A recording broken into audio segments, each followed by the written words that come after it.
ಮಾಡ್ತಾ ಇದ್ದೀನಿ. ರಿಜ್ವಾನ್ ಸರ್ ನಂಗೆ ಸುಮಾರು ಒಂದು 5-6 ವರ್ಷದಿಂದ ಪರಿಚಯ ಇದ್ದಾರೆ.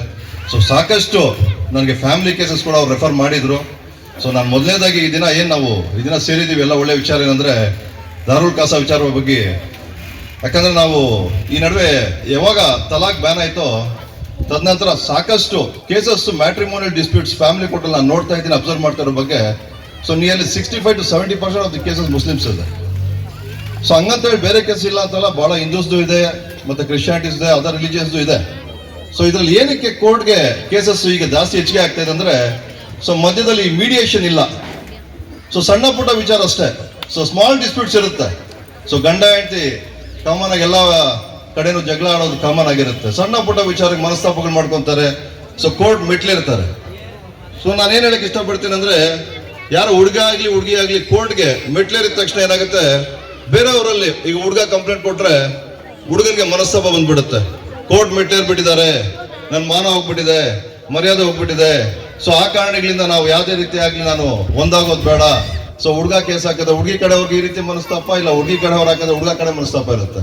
ಸೊ ನಾನು ಏನು ಹೇಳಕ್ಕೆ ಇಷ್ಟಪಡ್ತೀನಿ ಅಂದರೆ, ಸೊ ಸಣ್ಣ ಪುಟ್ಟ ಗಲಾಟೆಗಳಿದ್ರೆ ಆದಷ್ಟು ಸೊ ಈಗ ಏನಾಗಿದೆ, ಈಗ ಈ ದಾರುಲ್ ಖಾಸಾ ಅನ್ನೋದು ಕೂಡ it nothing but court proceedings ತರ ಒಂದು ಸಿಟ್ಟಿಂಗ್ ಜಡ್ಜ್ ಇರ್ತಾರೆ.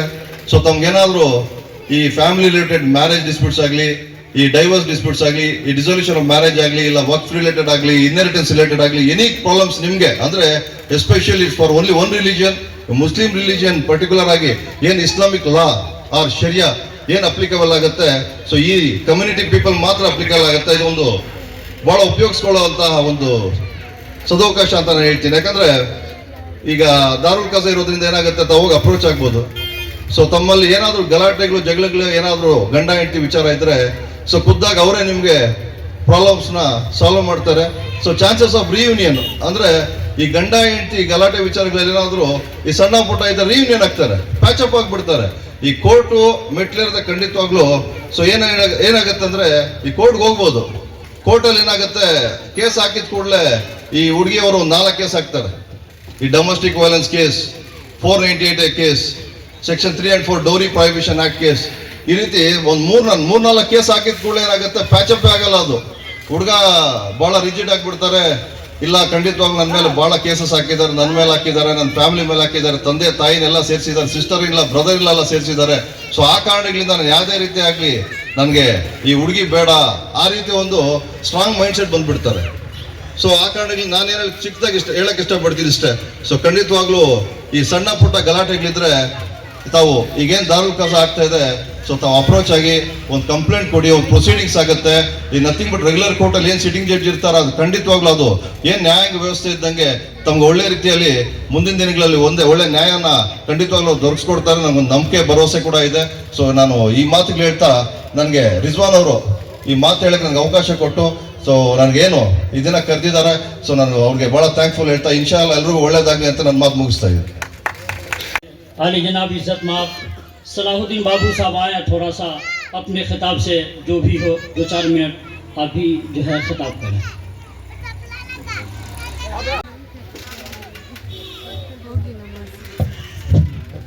अस्सलाम वालेकुम. पाक परवरदिगार का एहसान हूँ मैं कि आज इस, क्योंकि मैं आलिम तो नहीं हूँ, आप भी इसके एक मस्जिद अमीन के सदस्य आप ही है, जो उलमाए कराम जो हमको बताई वही मैं चंद बातें आपके सामने करता हूँ. और बहुत दुख की बात है, ऐसी महफिल आज यहाँ पर जमी है, क्योंकि ये वार्ड में 1200 वोटर है. इतनी अच्छी महफिल में मैं देख रहा हूँ, सिर्फ 20 समझ में आना चाहिए, सिर्फ कमाना ही जिंदगी नहीं है. कुछ दीन हमारा मजहब क्या है, हम क्या है, इसके ऊपर हम सीखना चाहिए. ऐसे ही उलमाए किराम आए, पूरे कर्नाटका के मुफ्ती यहाँ पर आए, ये देखकर मुझको इतनी खुशी हुई, मैं कुछ कह ही नहीं सकता. मेरे मेहमानों से गुजारिश करता हूँ, क्योंकि मोटी मोटी जुबानों में बात करता हूँ, दारुल सलाह क्या है, इस्लाम क्या है, हम क्या है, आपको बता देना चाहता हूँ. कुछ गलती हुई तो मैं उलमाए किराम से माफी भी चाहता हूँ, क्योंकि मुझको भी मालूम नहीं था. मैं भी एक मस्जिद अमीन का सदर होने के बावजूद मैं भी दारुल सलाह जामिया बिलाल मस्जिद को गया था. जो हमारे बुजुर्ग यहाँ बैठे हैं उलमाए करम, उनके पास गया था. एक मसले का लेकर जो एक लड़का लड़की के गुस्से में, क्योंकि मैं कभी भी जब भी फैसला आता है, आज तक कोई भी एक भी फैसला हम तो नहीं तोड़ा है। एक फैसला बहुत कठिन आ गया था हमारे से, कठिन आने में से हम जामिया बिलाल कुछ मौलाना के पास गए, हमको भी मालूम नहीं था, क्योंकि आपको भी मालूम है बड़ा बड़ा क्या बोलते हैं, अगरचे तलाक हो गया, अगरचे लड़का तलाक दे दिया तो उसका महार, उसका क्या क्या है सब देना है, अगरचे लड़की खुला ले ली तो महार यार कुछ देने की जरूरत नहीं, यही बड़ा बड़ा बोल रहे थे। जब हम वहां गए मौलाना के पास, तब वहां पर मालूम है चाहे तलाक हो चाहे खुला हो, अगर जो खुला हो भी गया तो जो औरत के 3 महीने 10 दिन इद्दत के अगर जो वो गुजारेगी तो उसको महार देने का ही काम पड़ेगा, जो ये उलमा से हम सीखे हुए। ऐसे छोटे छोटे बातें ही देखिए, बात समझिए, छोटी बात आपको समझाता हूँ, क्योंकि इस्लाम इतना संजीदा है। एक छोटी आपसे बात करता हूँ, किसी को औलाद नहीं हुए, अगर आप एक बच्चे को पाल लेते ही, जो पैदा हुआ है ना बच्चे को, उसके बाद में फिर उसको दूसरी औलाद पैदा होती है, उसकी प्रॉपर्टी में वो लड़के को देने नहीं आता जब फर्स्ट बच्चे को ले रहते ही, आपको मालूम है क्या? स्टेज को हमारे बेंगलुरु के मेहमानों का इस्तकबाल करते हुए और हमारे शहर के तमाम सियासी खादीन, हमारे दोस्त अहबाब, नौजवानों, अस्सलाम वालेकुम रहमतुल्लाहि व बरकातुहू। जब रिजवान साहब ने हमसे कहा कि आज, मैं 1 महीने से पूछ रहा था ये कब है सो प्रोग्राम, कब है सो को, तो उन्होंने बोले भैया 20 तारीख से फिर 27 तारीख कर को बोले।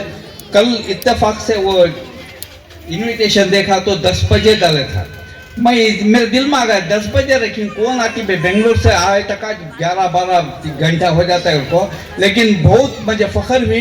10:30 बजे प्रोग्राम के लिए हमारे हजरत हैं आगे, मैं उनको हमारे तमाम चेयरकोलार की तरफ से आपका शुक्रिया अदा करता हूँ कि आपका वक्त दिए ना, ये सबसे बड़ी पॉइंट क्या है, हमें वक्त की कदर करना। लिहाजा यहाँ बार बार हमारे उलमा इकरामा, हमारे जिम्मेदार ऐलान कर रहे थे कि आओ ये स्टेज पर, देखो ये छोटा मोटा प्रोग्राम नहीं है, आज तक दारुल खिजा क्या हमने तक मालूम नहीं था।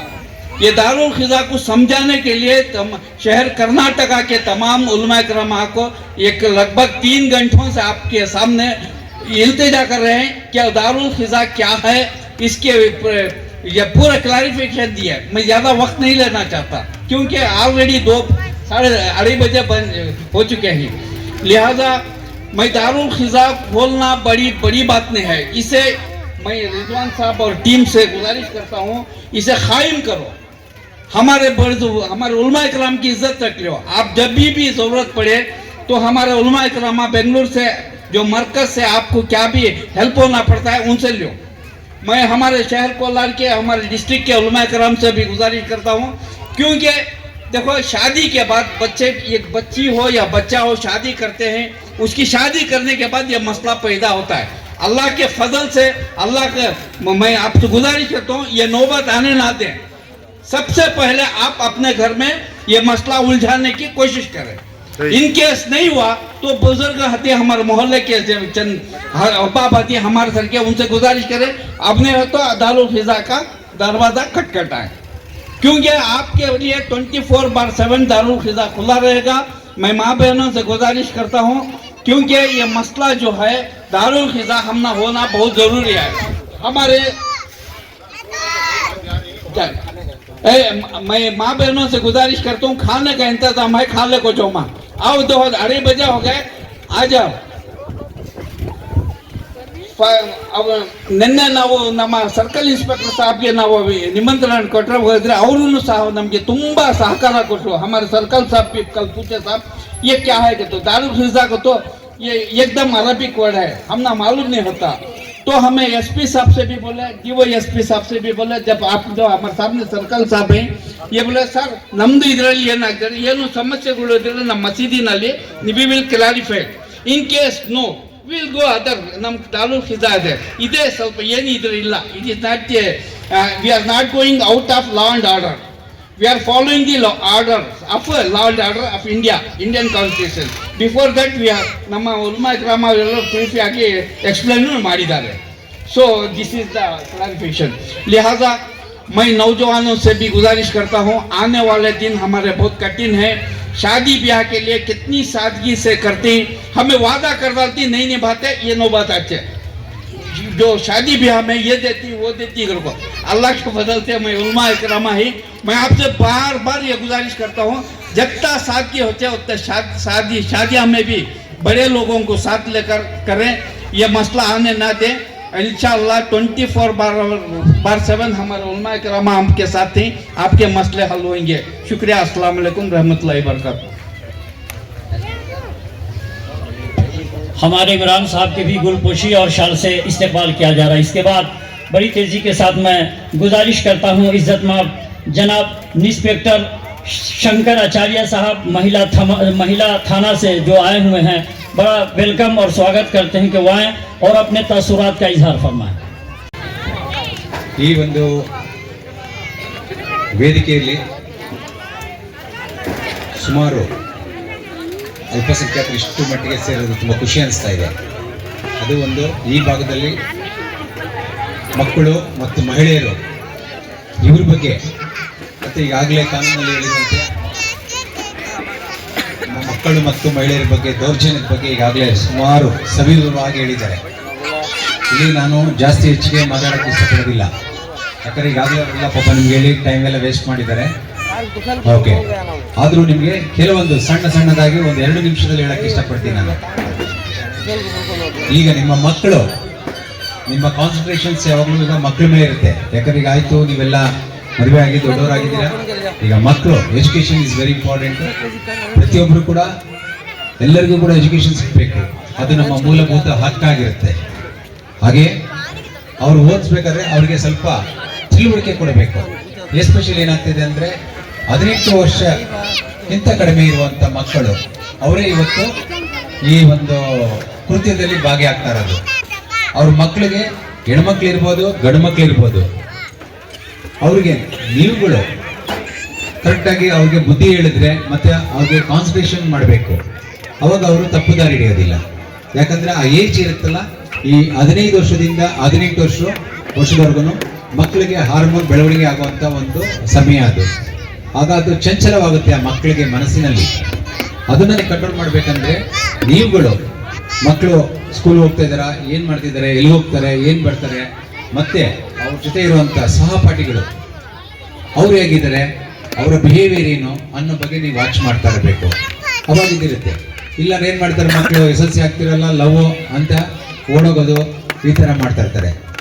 ಆದ್ರೆ ಒಂದು ಸಾರಿ ಹೋಯ್ತು ಅಂತಂದ್ರೆ ಅದು ಲೈಫ್ ಹೋದಂಗೆ ನಿಮ್ಗೆ. ಆದ್ರೆ ಹುಡುಗರಿಗೂ ನಾವೇನು ಸುಮ್ಮನೆ ಬಿಡೋದಿಲ್ಲ, ಅವ್ರಿಗೂ ಕೂಡ ಸುಮಾರು ಇಂಥ ಕೇಸ್ಗಳಲ್ಲಿ ಪೋಕ್ಸೋ ಕೇಸ್ಗಳು ದಾಖಲಾಗ್ತಿದೆ. ಇಂಥ ಕೇಸ್ಗಳಲ್ಲಿ ಸುಮಾರು ಕೇಸ್ಗಳು ಕೂಡ ಕನ್ವಿಕ್ಷನ್ ಆಗಿದೆ. ಒಂದು ಸಾರಿ ಕನ್ವಿಕ್ಷನ್ ಆಯ್ತು ಅಂದ್ರೆ 20-25 ವರ್ಷ ಮತ್ತೆ ಲೈಫ್ ಸಜೆ ಆಗ್ತಾ ಇದೆ, ಲೈಫ್ ಟೈಮ್, ಅಂದ್ರೆ ಜೀವಾವಧಿ ಶಿಕ್ಷೆಗಳಾಗ್ತಾ ಇದೆ. ಆದ್ರೆ ನೀವು ಅನ್ಕೊಳ್ತೀರಾ ಏನಪ್ಪಾ ಮಕ್ಕಳದೆಲ್ಲ ಇಷ್ಟು ದೊಡ್ಡ ಕೇಸ್ ಆಗುತ್ತೆ ಅಂತ. ನಿಜ, ಖಂಡಿತ. ಇವತ್ತೇನು ಮರ್ಡರ್ ಕೇಸ್ ಇದೆ ಅದಕ್ಕಿನ್ನ ದೊಡ್ಡದಂದ್ರೆ ಮಕ್ಕಳ ಕೇಸು. ನೋಡಿ, ಭಾರತ ದೇಶದಲ್ಲಿ ಎಲ್ಲೂ ಕೂಡ ಮಹಿಳೆಯರು ಮತ್ತು ಮಕ್ಕಳಿಗಾಗಿ ಪೊಲೀಸ್ ಠಾಣೆ ಓಪನ್ ಮಾಡಿಲ್ಲ. ಆದ್ರೆ ಈ ನಮ್ಮ ಸಂವಿಧಾನದಲ್ಲಿ ಪರ್ಟಿಕ್ಯುಲರ್ ಆಗಿ ಮಕ್ಕಳು ಮತ್ತು ಮಹಿಳೆಯರಿಗೋಸ್ಕರನೇ ಓಪನ್ ಮಾಡಿದ್ದಾರೆ. ಅದು ಕೂಡ ನಮ್ಮ ಜಿಲ್ಲೆನಲ್ಲಿದೆ. ಪ್ರತಿಯೊಂದು ಜಿಲ್ಲೆಗೂ ಒಂದೊಂದು ಠಾಣೆ ಅಂತ ಹೇಳಿ ಕೊಟ್ಟಿದ್ದಾರೆ. ನೀವು ಮಕ್ಕಳ ಬಗ್ಗೆ ಸ್ವಲ್ಪ ಕಾನ್ಸಂಟ್ರೇಷನ್ ಮಾಡಿ, ಏನ್ ಮಾಡ್ತಿದ್ದಾರೆ, ಏನ್ ಮಾತಾಡ್ತಿದ್ದಾರೆ ಅಂತ ಮಾಡೋದು ಒಳ್ಳೇದು. ಮತ್ತೆ ಈ ತರ ಮೊಹಲ್ಲಾಗಳಲ್ಲಿ ನೀವು ಈ ತರ ಸಭೆ ಆಚರಿಸಿದಾಗ ಮಕ್ಕಳುಗಳು ಕೂಡ ಬರಬೇಕು. ಕರ್ಕೊಬಂದ್ರೆ ಅವಾಗ ನಾವು ಕೂಡ ಅವ್ರಿಗೆ ಸ್ವಲ್ಪ ತಿಳಿಯೋಂಗೆ ನಾವು ಹೇಳ್ತೀವಿ, ಅದರಿಂದ ಕೂಡ ಇದಾಗುತ್ತೆ. ಫಾರ್ ಎಕ್ಸಾಂಪಲ್ ನೋಡಿ, ನೀವು ಎಲ್ಲಿ ಅದ್ ಮಾಡ್ತೀರಾ ಅಂದ್ರೆ ಮಕ್ಕಳು ಒಂದು ಇಲ್ಲೇ ವೆಹಿಕಲ್ಗಳೆಲ್ಲ 2 ವೀಲರ್ಸ್ಗಳೆಲ್ಲ ಓಡಿಸ್ತಾ ಇರ್ತಾರೆ, 18 ವರ್ಷಕ್ಕಿಂತ ಕಡಿಮೆ ಇರೋರು. ಟ್ರಿಪಲ್ ರೈಡಿಂಗ್ ಹೋಗ್ತಾರೆ, ವೀಲಿಂಗ್ ಮಾಡ್ತಾ ಇರ್ತಾರೆ. ಎಷ್ಟು ಜನ ನಿಮ್ಮ ಮಕ್ಳುಗಳು ನೋಡಿರ್ಬೇಕು, ವೀಲಿಂಗ್ ಮಾಡ್ತಾರೆ, ತಲೆ ಹೊಡ್ಕೊಳ್ತಾರೆ. ಅವ್ನು ತಲೆ ಹೊಡ್ಕೊಂಡಂಗೆ ಇಲ್ಲೆಲ್ಲೂ ಕೂಡ ಟ್ರೀಟ್ಮೆಂಟ್ ಸಿಕ್ಕಲ್ಲ, ನಿಮ್ಮಾನ್ಸಲ್ಲೇ ಸಿಕ್ಕೋದು.